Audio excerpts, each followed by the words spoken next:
मैं स्वयं भगवान हूँ। लेखक डॉक्टर श्री हुकुमचंद जी भारिल। अपनी खोज।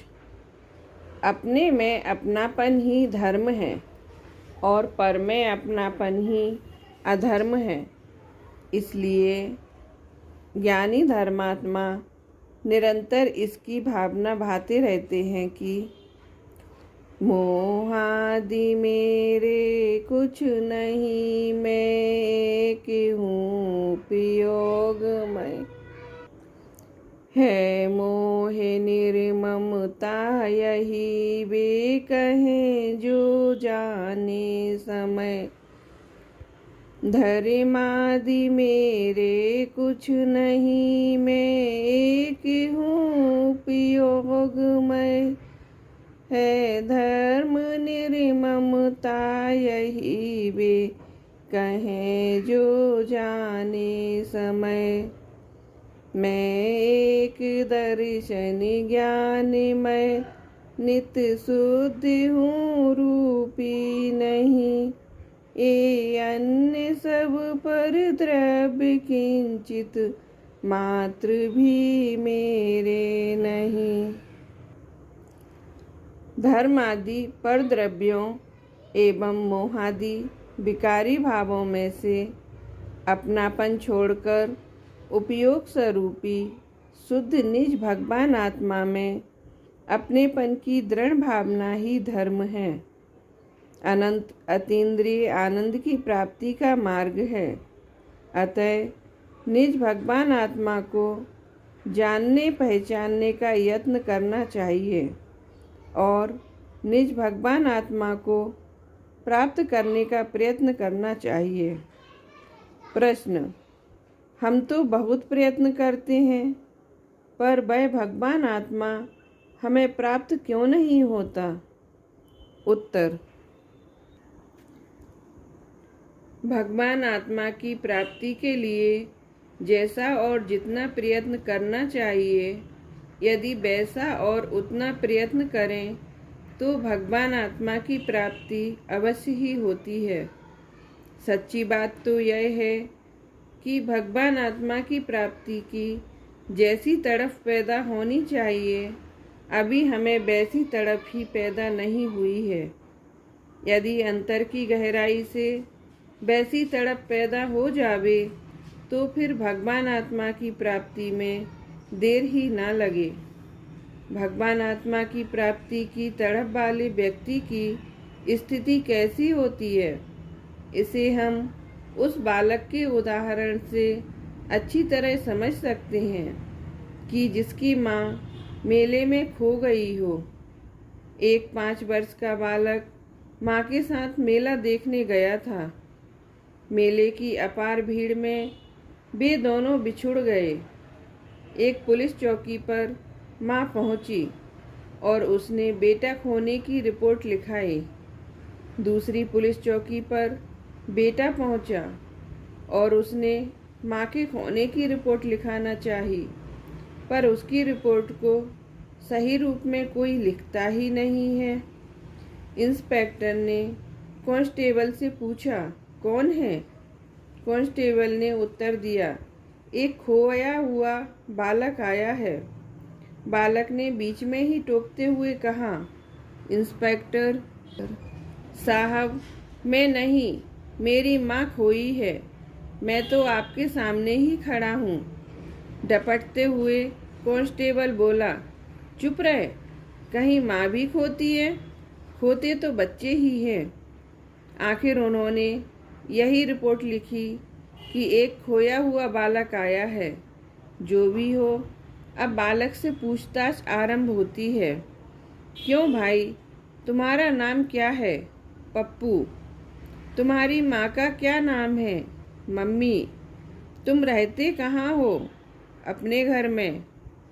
बालक के ऐसे उत्तर सुनकर पुलिस वाले आपस में कहते हैं कि जब यह बालक अपनी माँ को पहचानता ही नहीं है, उसका नाम तक भी नहीं जानता है, तो इसकी माँ को कैसे खोजा जाए?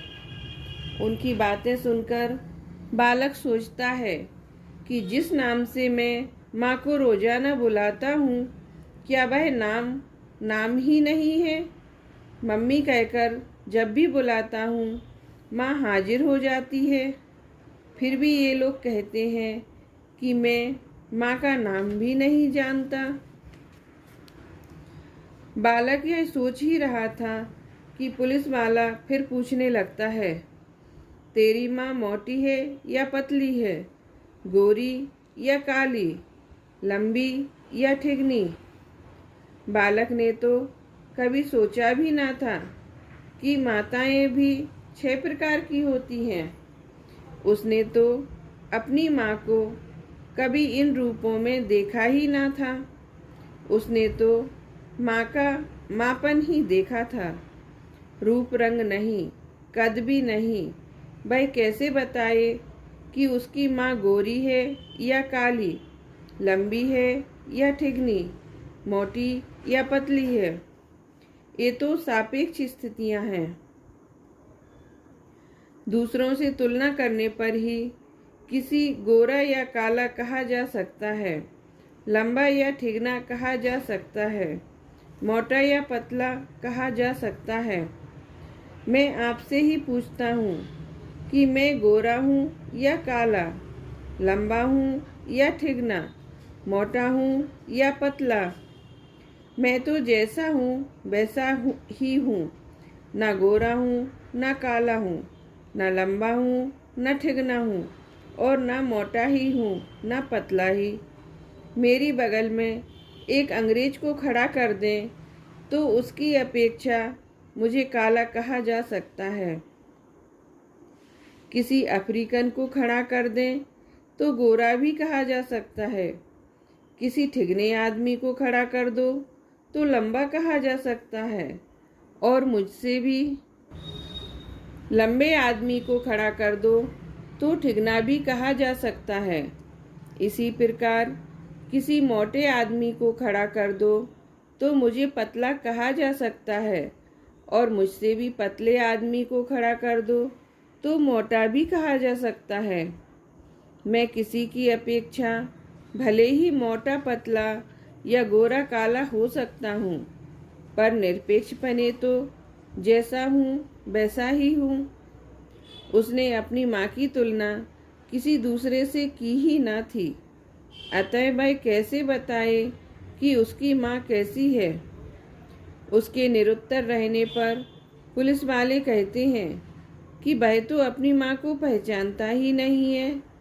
पर क्या यह बात सच है? क्या वह बालक अपनी माँ को पहचानता नहीं है? पहचानना अलग बात है और पहचान को भाषा देना अलग। हो सकता है कि वह अपने भावों को व्यक्त नहीं कर सकता हो, पर पहचानता ही ना हो, यह बात नहीं है। क्योंकि यदि उसकी माँ उसके सामने आ जावे तो वह एक क्षण में पहचान लेगा। एक बीमा एजेंट ने कुछ वर्ष पूर्व उसकी माँ का एक बीमा करवाया था, अतः उसकी डायरी में सब कुछ नोट है कि उसकी लंबाई कितनी है, वजन कितना है, कमर कितनी है और सीना कितना है। अतः वह यह सब कुछ बता सकता है। पर उसके सामने वह माँ आ जाए तो पहचान ना पावेगा। यदि पूछा जाए तो डायरी निकालकर देखेगा और फीता निकालकर नापने की कोशिश करेगा, पर सब बेकार है। क्योंकि जब उसने नाप लिया था तब सीना 36 इंच था और कमर 32 इंच, पर आज सीना 32 इंच रह गया होगा और कमर 36 इंच हो गई होगी। इसी प्रकार शास्त्रों में पढ़कर आत्मा की नाप जोख करना अलग बात है, और आत्मा का अनुभव करके पहचानना, उसमें अपनापन स्थापित करना अलग बात है। जो भी हो, जब बालक कुछ भी न बता सका तो पुलिस वालों ने बालक को एक ऐसे स्थान पर खड़ा कर दिया जहाँ से मेले में आने वाली सभी महिलाएं निकलती थीं। बालक की सुरक्षा के लिए एक पुलिस वाले को भी साथ में खड़ा कर दिया और बालक से कहा यहाँ से निकलने वाली प्रत्येक महिला को ध्यान से देखो और अपनी माँ को खोजो। इससे एक ही बात फलित होती है कि बालक को अपनी माँ स्वयं ही खोजनी होगी। किसी का कोई विशेष सहयोग मिलने वाला नहीं है, पुलिस वालों का भी नहीं। इसी प्रकार प्रत्येक आत्मार्थी को अपने आत्मा की खोज स्वयं ही करनी होगी। किसी दूसरे के भरोसे कुछ होने वाला नहीं है। गुरु के भरोसे रहने पर भी आत्मा मिलने वाला नहीं है। अपनी मदद आप करो, यही महासिद्धांत है। किसी भी महिला के वहाँ से निकलने पर पुलिस वाला पूछता, क्या यही तेरी माँ है? बालक उत्तर देता, नहीं। ऐसा 2-4 बार होने पर पुलिस वाला चिड़चिड़ाने लगा और बोला, क्या नहीं नहीं करता है, जरा अच्छी तरह देख। क्या माँ को पहचानने के लिए भी अच्छी तरह देखना होता है? वह तो पहली दृष्टि में ही पहचान ली जाती है, पर पुलिस वाले को कौन समझाए? पुलिस वाले की झल्लाहट एवं डांट डपट से बालक जो माँ नहीं है उसे माँ तो कह नहीं सकता। यदि डर के मारे कह भी दे तो भी उसे माँ मिल तो नहीं सकती, क्योंकि उस माँ को भी तो स्वीकार करना चाहिए कि यह बालक मेरा है। यदि कारणवश माँ भी झूठ मूठ कह दे कि हाँ यह बालक मेरा ही है, पर उससे वह बालक उसका तो हो नहीं जाएगा। आप कह सकते हैं कि वह महिला भी ऐसा क्यों कहेगी, पर मैं कहता हूँ कह सकती है। बांझ हो तो बालक के लोभ में कह सकती है, और पुलिस वाले भी तो किसी से भी कुछ भी कहला सकते हैं। क्या आप यह नहीं जानते?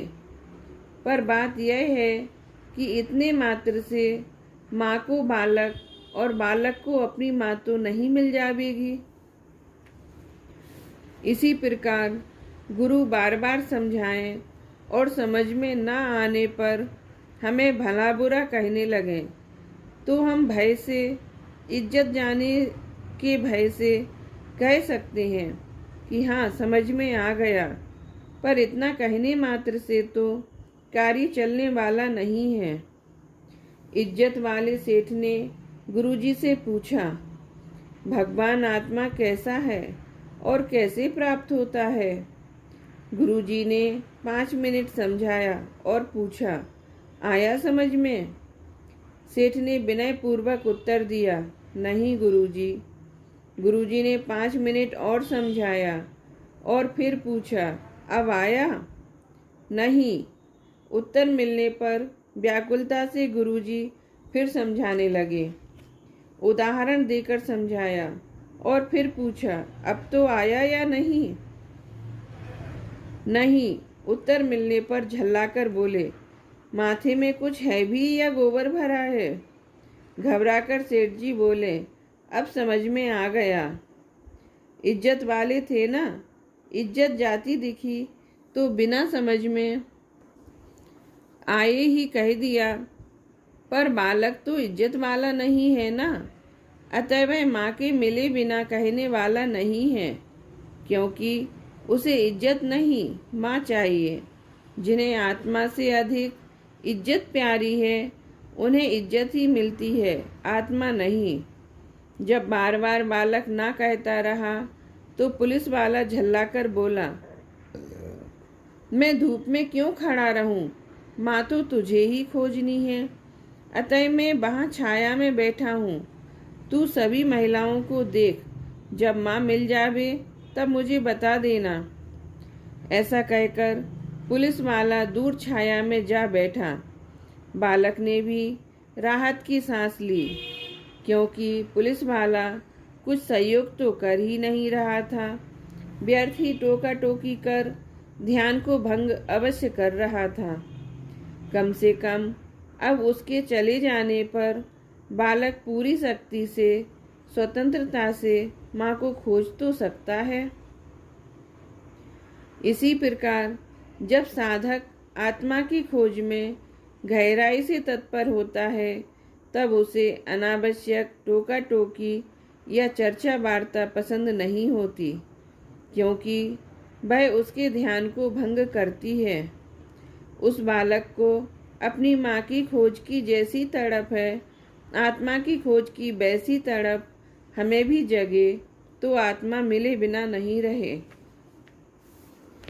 वह बालक अच्छी तरह जानता है कि यदि सायं तक माँ नहीं मिली तो क्या होगा। घनी अंधेरी रात उसे पुलिस चौकी की काली कोठरी में अकेले ही बितानी होगी और ना मालूम क्या क्या बीतेगी उस पर। बात मात्र इतनी ही नहीं है, यदि माँ मिली ही नहीं तो सारा जीवन भीख मांगकर गुजारना पड़ सकता है। इसका ख्याल आते ही वह कांप उठता है, सब कुछ भूलकर अपनी माँ की खोज में संलग्न हो जाता है। क्या उस बालक के समान हमें भी यह कल्पना है कि यदि जीवन की संध्या तक भगवान आत्मा नहीं मिला तो 4 गति और 84 लाख योनियों के घने अंधकार में अनंत काल तक भटकना होगा, अनंत दुख भोगने होंगे। यदि हमें इसकी कल्पना होती तो हम यह बहुमूल्य मानव जीवन यूं ही विषय कसाय में बर्बाद नहीं कर रहे होते। उस बालक से यदि कोई कहे कि बहुत देर हो गई धूप में खड़े खड़े, जरा इधर आओ, छाया में बैठ जाओ, कुछ खाओ पियो, खेलो कूदो, मन बहलाओ, फिर खोज लेना अपनी माँ को, क्या जल्दी है अभी तो बहुत दिन बाकी है। तो क्या वह बालक उसकी बात सुनेगा? शांति से छाया में बैठेगा, इच्छित वस्तु प्रेम से खाएगा, खेलेगा कूदेगा, मन बहलाएगा? यदि नहीं तो फिर हम और आप भी यह सब कैसे कर सकते हैं? पर कर रहे हैं। इससे यही प्रतीत होता है कि हमें आत्मा की प्राप्ति की वैसी तड़प नहीं है जैसी उस बालक को अपनी माँ की खोज की है। इसलिए मैं कहता हूँ कि आत्मा की प्राप्ति के लिए जैसा और जितना पुरुषार्थ चाहिए वह नहीं हो रहा है। यही कारण है कि हमें भगवान आत्मा की प्राप्ति नहीं हो रही है। यह बात भी नहीं है कि वह बालक भूखा ही रहेगा, खाएगा, वह भी खाएगा, पर उसे खाने में कोई रस नहीं होगा। धूप बर्दाश्त ना होने पर थोड़े समय को छाया में भी बैठ सकता है, पर ध्यान उसका माँ की खोज में ही रहेगा। खेलने कूदने और मनोरंजन का तो कोई प्रश्न ही नहीं है। इसी प्रकार आत्मा का खोजी भी भूखा तो नहीं रहता, पर खाने पीने में ही जीवन की सार्थकता उसे भासित नहीं होती। यद्यपि वह स्वास्थ्य के अनुरूप ही भोजन करेगा, पर अभक्ष भक्षण करने का तो प्रश्न ही उपस्थित नहीं होता। कमजोरी के कारण वह अनेक सुविधाओं के बीच भी रह सकता है, पर उसका ध्यान सदा आत्मा की ओर ही रहता है। खेलने कूदने और मनोरंजन में मनुष्य भाव खराब करने का तो प्रश्न ही उपस्थित नहीं होता। जब माँ की खोज में व्यस्त बालक का मन खेलकूद और मनोरंजन में नहीं लगता, तब आत्मा के खोजी को यह सब कैसे सुहा सकता है? संयोग तो पुण्य पापानुसार जैसे होते हैं वैसे होते हैं, उनमें ही वह अपना जीवन निर्वाह करता है। यदि पुण्य योग हुआ तो उसे अधिकतम लौकिक सुविधाएं भी उपलब्ध हो सकती हैं। रहने को राजमहल भी मिल सकता है। यद्यपि वह राजमहल में रहेगा, उसे झोंपड़ी में परिवर्तित नहीं करेगा, तथापि वह उन अनुकूल संयोगों में मग्न नहीं होता उसका अंतर तो निज भगवान आत्मा की आराधना में ही रत रहता है। जिस प्रकार संध्या के पूर्व बालक को माँ मिलनी ही चाहिए, उसी प्रकार जीवन संध्या के पूर्व हमें भगवान आत्मा की प्राप्ति होना ही चाहिए। ऐसा दृढ़ संकल्प प्रत्येक आत्मार्थी का होना चाहिए, तभी कुछ हो सकता है। मान लो मेला प्रातः 10 बजे आरंभ हुआ था और शाम को 6 बजे समाप्त होना है। इस प्रकार कुल मेला 8 घंटे का है। मान लो हमारा जीवन भी कुल 80 वर्ष का होगा। इस हिसाब से 10 वर्ष का 1 घंटा हुआ। मान लो 10 बजे हमारा जन्म हुआ तो 11 बजे हम 10 वर्ष के हो गए। इसी प्रकार 12 बजे 20 वर्ष के, 1 बजे 30 वर्ष के, 2 बजे 40 वर्ष के, 3 बजे 50 वर्ष के, 4 बजे 60 वर्ष के, 5 बजे 70 वर्ष के और 6 बजे पूरे 80 वर्ष के हो जावेंगे। दिन के 2 बज गए हैं पर अभी तक माँ नहीं मिली। तो वह बालक आकुल व्याकुल हो उठता है, क्योंकि उसे कल्पना है कि यदि शाम तक माँ ना मिली तो उसका क्या होगा। अरे भाई, हमारे तो 4 बज गए हैं। 4 बज गए हैं अर्थात हम तो 60 वर्ष के हो गए हैं और अभी तक आत्मा नहीं मिला। ऐसे ही 2 घंटे और निकल गए, 10-20 वर्ष और निकल गए तो फिर क्या होगा हमारा। उस बालक के समान हमें भी इस बात की कल्पना है या नहीं? जरा एक बार गंभीरता से विचार तो करो। यह बहुमूल्य जीवन यूं ही बीता जा रहा है और हम राग रंग में ही मस्त हैं। क्या होगा हमारा? आत्मखोजी की दृष्टि भी उस बालक जैसी ही होना चाहिए। जिस प्रकार वह बालक अपनी माँ की खोज की प्रक्रिया में अनेक महिलाओं को देखता है, पर उसकी दृष्टि किसी भी महिला पर जमती नहीं है। यह पता चलते ही कि यह मेरी माँ नहीं है, वह नज़र फेर लेता है, उसी को देखता नहीं रहता। यह नहीं सोचता कि यह मेरी माँ तो नहीं है, पर है तो सुंदर, किसी न किसी की माँ तो होगी ही। पता चलाओ कि यह किसकी माँ है। ऐसे विकल्पों में नहीं उलझता, उसके संबंध में विकल्पों को लंबाता नहीं है, अपितु तत्काल तत्संबंधी विकल्पों से निवृत्त हो जाता है। उसी प्रकार आत्मार्थी को भी चाहिए कि वह पर पदार्थों को जानते समय उनके संबंध में व्यर्थ ही विकल्पों को लंबा ना करे। जिस प्रयोजन से उनका जानना बना है, उसकी सिद्धि होते ही तत्संबंधी विकल्पों को विराम दे दे। किसी भी प्रयोजनभूत अप्रयोजनभूत पर पदार्थ को जानकर उसे ही जानते रहना आत्मार्थी का लक्षण नहीं है। अपनी माँ की खोज करने वाला बालक किसी अन्य महिला की सुंदरता पर रीझता नहीं है, उसे तो अपनी माँ चाहिए। दूसरी महिलाओं से उसे क्या उपलब्ध होने वाला है? अपनी माँ की खोज में व्यस्त बालक के पास दूसरी महिलाओं का सौंदर्य निरखने का समय ही कहाँ है? उन पर रीझने योग्य मानस ही उसके पास कहाँ है? वह तो अपनी माँ की खोज में ही आकुल व्याकुल है। इसी प्रकार पर पदार्थों के अवलोकन से, उन पर रीझने से इस भगवान आत्मा को क्या मिलने वाला है? आत्मार्थी के पास इतना समय भी कहाँ है कि वह दूसरों की सुंदरता निरखता रहे। किसी आत्मार्थी के पास पर पदार्थों पर रीझने योग्य मानस भी कहाँ होता है? वह तो अपनी आत्मा की खोज के लिए संपूर्णता समर्पित होता है। दूसरे की माताओं को जाना तो क्या, नहीं जाना तो क्या, अपनी माँ मिलनी चाहिए। उसी प्रकार दूसरे पदार्थों को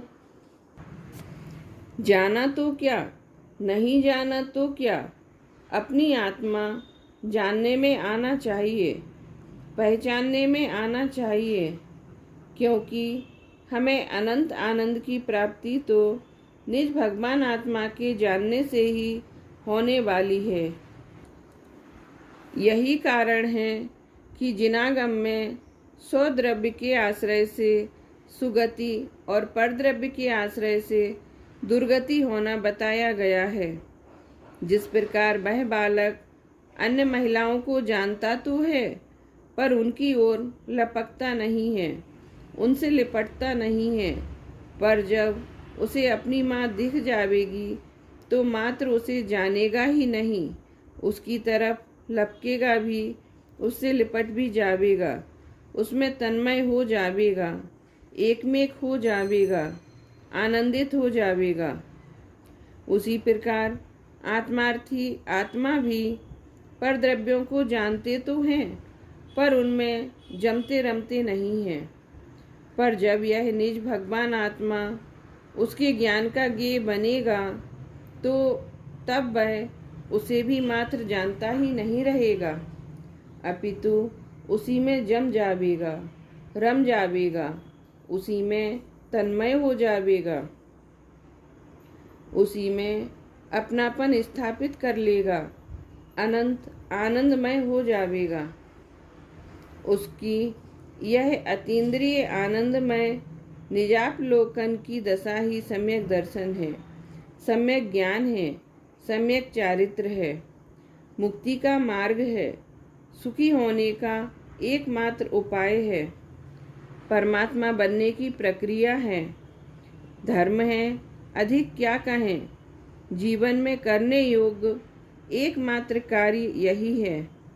इसे ही स्वद्रव्य का आश्रय कहते हैं और यही सुगति भी है। बंध का निरोध भी इसी से होता है। अच्छा, तो अब कल्पना कीजिए कि उस बालक को माँ दिखाई दे गई और उसने उसे अच्छी तरह पहचान भी लिया कि यही मेरी माँ है, तो फिर वह दौड़कर माँ के पास जाएगा या पुलिस वाले के पास यह सूचना देने कि मेरी माँ मिल गई है।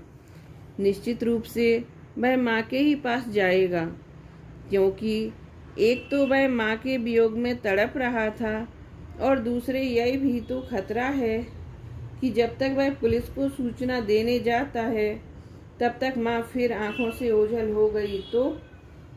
अतः वह तेजी से दौड़कर माँ के पास पहुँचेगा ही नहीं, उससे लिपट जाएगा। माँ और बेटा तन्मय हो जावेंगे, अभेद हो जावेंगे, एक रूप हो जावेंगे।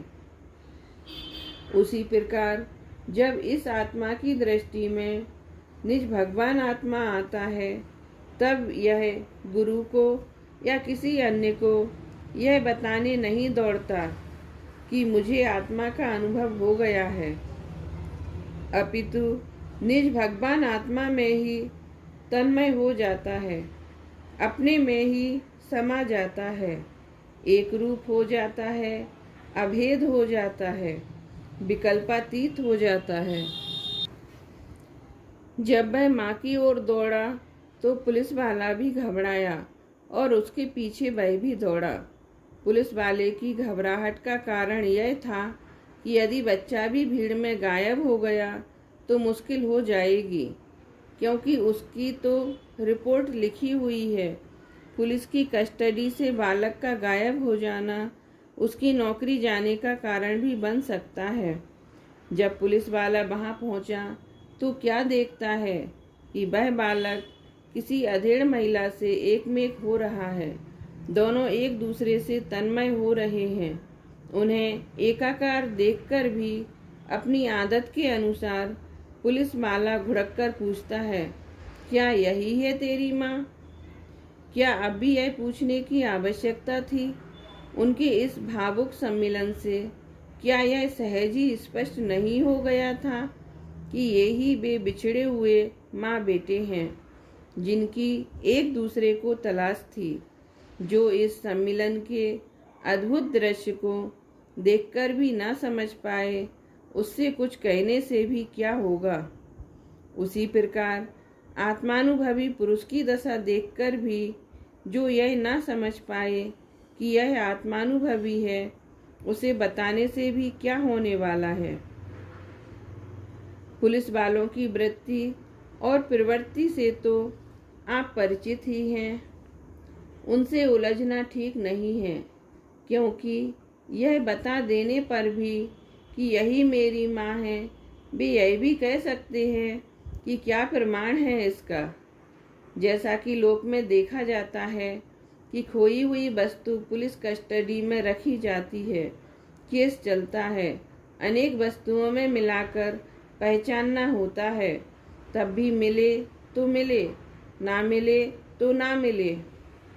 मेरी यह घड़ी यहीं पर रह जावे और इसे कोई पुलिस में जमा करा दे तो समझना कि अब हमें इसका मिलना बहुत कठिन है।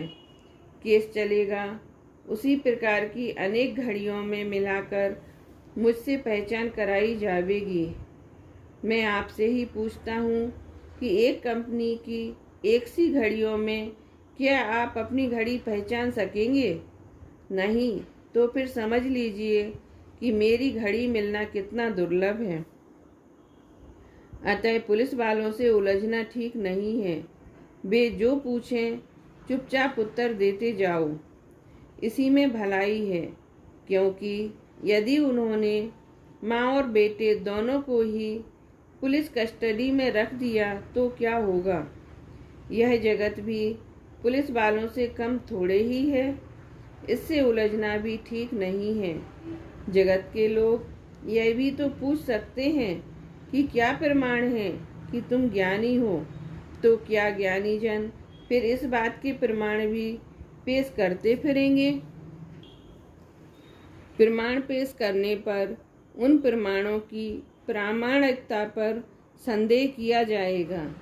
अतः ज्ञानी जन इस प्रकार के प्रसंगों में जगत से उलझते नहीं हैं। इसी में सबकी भलाई है।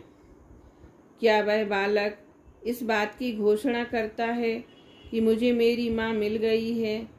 बालक या माँ के खोने पर तो यहाँ वहाँ तलाश भी की जाती है और समाचार पत्रों में विज्ञापन भी निकाला जाता है, पर मिल जाने पर तो कोई घोषणाएं नहीं करता, विज्ञापन नहीं निकालता। इसी प्रकार आत्मा की खोज की प्रक्रिया में तो पूछताछ हो सकती है, होती भी है, होनी भी चाहिए, पर आत्मा की प्राप्ति हो जाने पर घोषणा की आवश्यकता नहीं होती, विज्ञापन की भी आवश्यकता नहीं होती। खोए हुए लोगों को फोटो तो समाचार पत्रों में छपे देखे हैं, पर मिले हुए लोगों के फोटो तो आज तक नहीं देखे।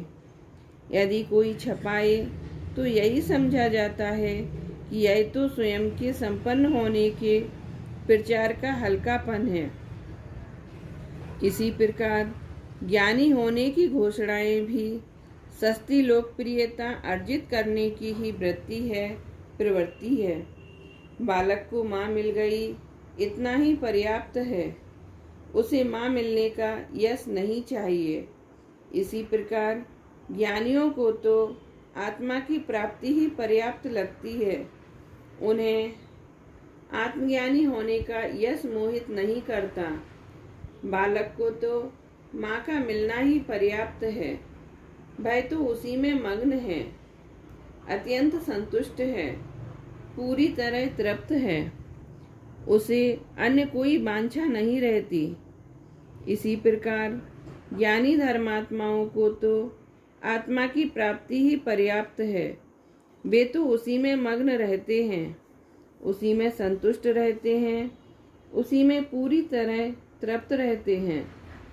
उन्हें अन्य कोई वांछा नहीं रहती। वे इस बात के लिए लालायित नहीं रहते कि जगत उन्हें ज्ञानी समझे ही। बालक को माँ मिल गई, बस वह तो उसमें मग्न है, तृप्त है।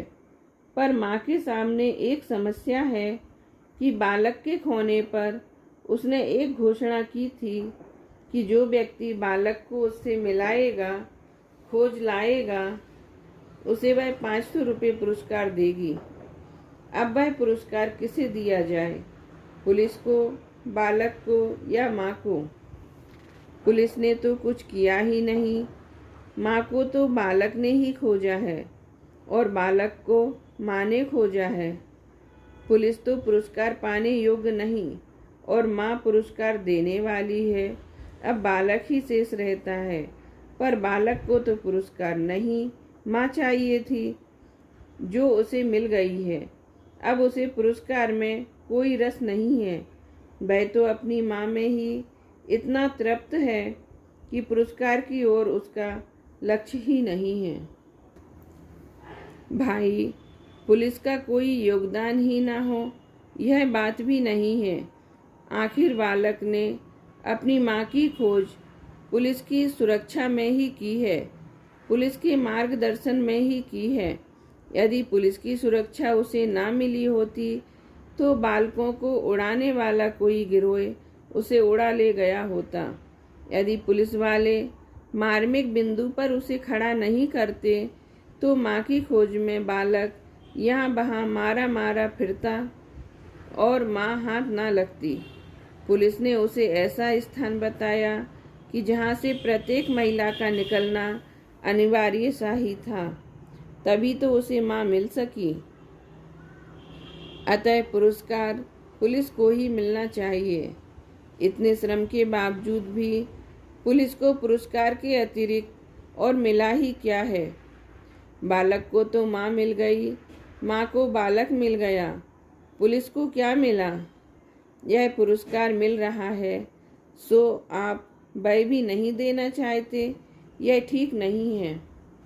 इसी प्रकार ज्ञानी गुरुओं के संरक्षण और मार्गदर्शन में ही आत्मा की खोज का पुरुषार्थ प्रारंभ होता है। यदि गुरुओं का संरक्षण ना मिले तो यह आत्मा कुगुरुओं के चक्कर में फंसकर जीवन बर्बाद कर सकता है, तथा यदि गुरुओं का सही दिशा निर्देश ना मिले तो अप्रयोजनभूत बातों में ही उलझकर जीवन बर्बाद हो जाता है। अतः आत्मोपलब्धि में गुरुओं के संरक्षण एवं मार्गदर्शन का भी महत्वपूर्ण स्थान है। गुरुजी अपना कार्य आत्मोन्मुखी उपयोग छोड़कर शिष्य का संरक्षण और मार्गदर्शन करते हैं। उसके बदले में उन्हें श्रेय के अतिरिक्त मिलता ही क्या है? आत्मोपलब्धि करने वाले को तो आत्मा मिल गया, पर गुरुओं को समय की बर्बादी के अतिरिक्त क्या मिला? फिर भी हम उन्हें श्रेय भी ना देना चाहें, यह तो न्याय नहीं है। अतः निमित्त रूप में श्रेय तो गुरुओं को ही मिलता है, मिलना भी चाहिए। उपादान निमित्त की यही संधि है, यही सुमेल है। जिस प्रकार उस बालक ने अपनी माँ की खोज के लिए विश्व की सभी महिलाओं को 2 भागों में विभाजित किया, एक भाग में अकेली अपनी माँ को रखा, दूसरे भाग में शेष सभी महिलाओं को रखा, उसी प्रकार आत्मा की खोज करने वालों को भी विश्व को 2 भागों में विभाजित करना आवश्यक है। एक भाग में स्वद्रव्य अर्थात निज भगवान आत्मा को रखें और दूसरे भाग में परद्रव्य अर्थात अपने आत्मा को छोड़कर सभी पदार्थ रखे जावें। जिस प्रकार उस बालक को अपनी माँ की खोज के संदर्भ में देखने जानने योग्य तो सभी महिलाएं हैं, पर लिपटने चिपटने योग्य मात्र अपनी माँ ही है, उसी प्रकार आत्मार्थी के लिए भी देखने जानने योग्य तो सभी पदार्थ हैं, पर जमने रमने योग्य निज भगवान आत्मा ही है। रति करने योग्य तो सुगति के कारण रूप स्वद्रव्य ही है। अपनापन स्थापित करने योग्य अपना आत्मा ही है। दुर्गति के कारण रूप परद्रव्य नहीं। इसीलिए मोक्ष पाहुड़ में कहा गया है, परद्रव्य से हो दुर्गति, निज द्रव्य से होती सुगति। यह जानी कर रति करो, निज में अरि करो पर से विरति। अपनी माँ को खोजने की जिस प्रकार की धुन लगन उस बालक को थी, आत्मा की खोज की उसी प्रकार की धुन लगन आत्मार्थी को होना चाहिए। आत्मार्थी की दृष्टि में स्वद्रव्य अर्थात निज भगवान आत्मा ही सदा ऊर्ध्व रूप से बरतना चाहिए। गहरी और सच्ची लगन के बिना जगत में कोई भी कार्य सिद्ध नहीं होता। तब फिर आत्मोपलब्धि भी गहरी और सच्ची लगन के बिना कैसे संभव है। सभी आत्मार्थी भाई पर द्रव्य से विरक्त हो स्वद्रव्य की आराधना कर आत्मोपलब्धि करें और अनंत सुखी हों। इसी मंगल भावना से विराम लेता हूँ।